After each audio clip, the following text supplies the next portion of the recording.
This video is going to be a retelling of a Charmander Nest. I'm gonna start you off with two eggs.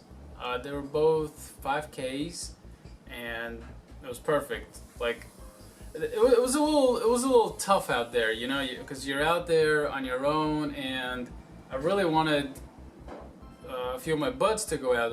We're all on like Team Instinct and whatnot, but everybody's kind of chasing their own Pokemon.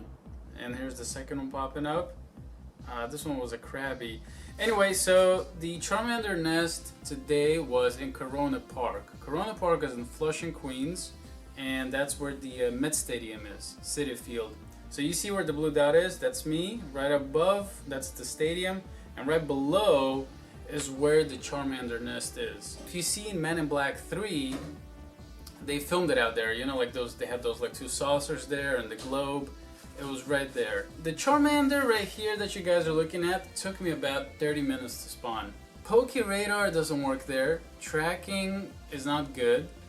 I was out there on my own, so usually the previous two episodes we had 3 or 4 people. So one was like the eyes, one was the ears, one was like the legs, you know, so everybody was doing good.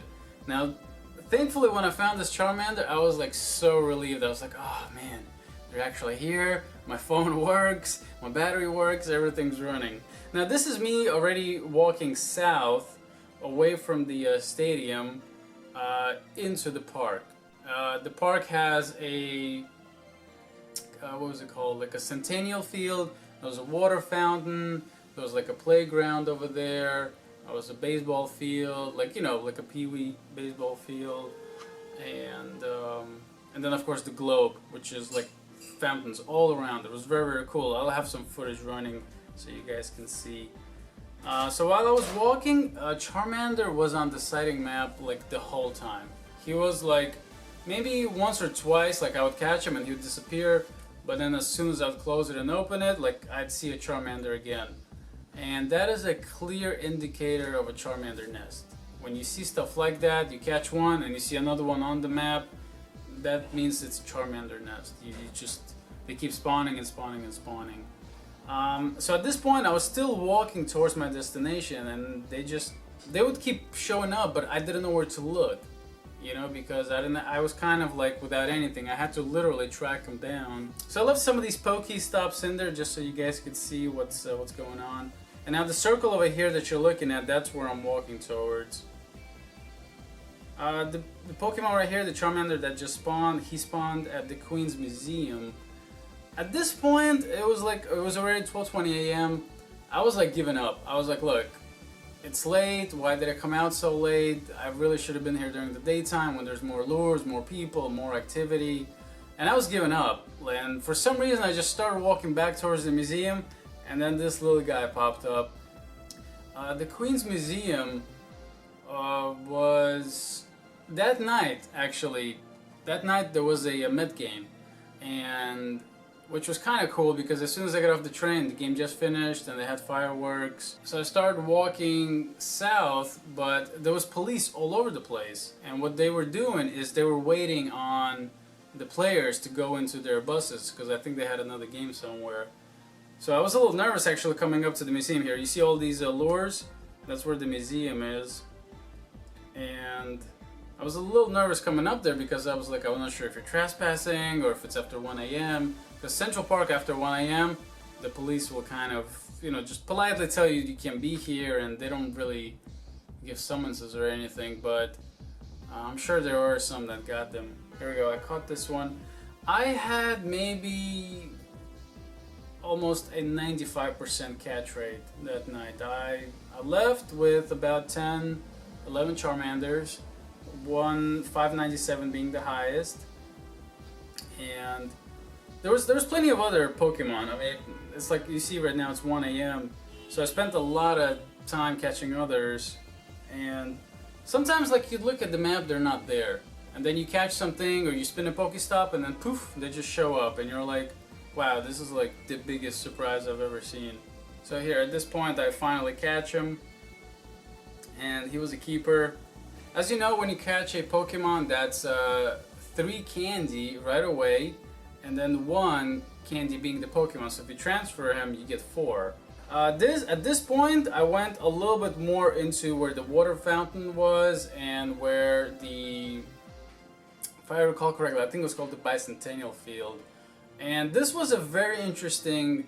The thing about nests is it's like it gives you an opportunity to understand where the Pokemon are, because you'll either see them spawn on your sightings between 2 Pokemon, and then you see one, and then you're like, okay, I'm thinking now the Charmander is here, so you keep walking, and then the other one spawns. So you're like, okay, I'm pretty sure the Charmander is somewhere in between.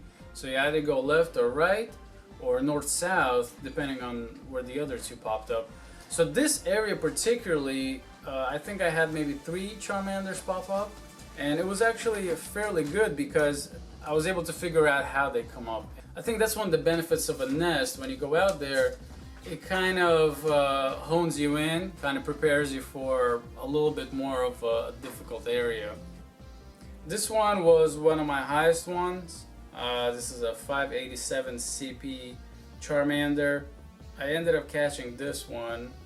The ride for me was like an hour and a half, and initially we had planned on this for like a week already. It was me, Lewis, Warland, Esteban, Ed. We were all gonna go out there and we were gonna try to catch these guys. Here's one of the lower ones. When you see low CP Pokemon like that, you're just, first of all, you're thankful like that you're getting something.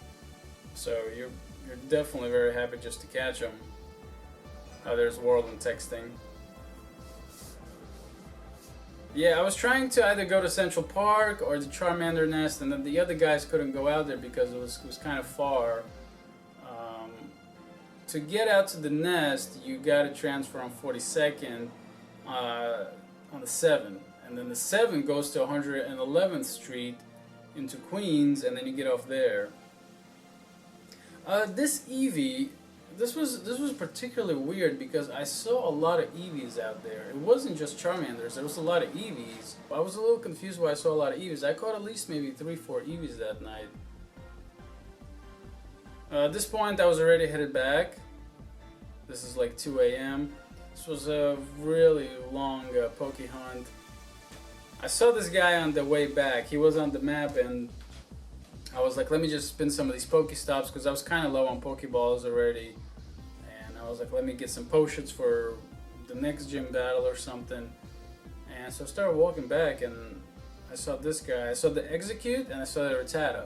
As soon as I saw the Rattata and Execute spawn on the map, not on the sightings, on the map, I knew that the Charmander was right somewhere there. And I was ready to go. I was ready to leave. I wanted to go. I ran out of water. I had to use the restroom. And I was all pretty much played out. Being in the Charmander Nest, I also decided that I wasn't going to use any Ultra Balls or any Great Balls. I was just going to use regular Pokeballs.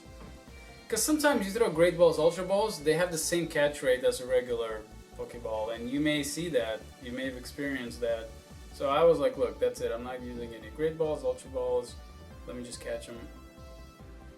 This was kind of cool actually. I caught that one, ready to go, and then there was another one. Well anyway guys, I hope you enjoyed this episode. If you could, please leave me a like. I want to put out more Charmander nests because right now I'm kind of gearing towards another 60 candy.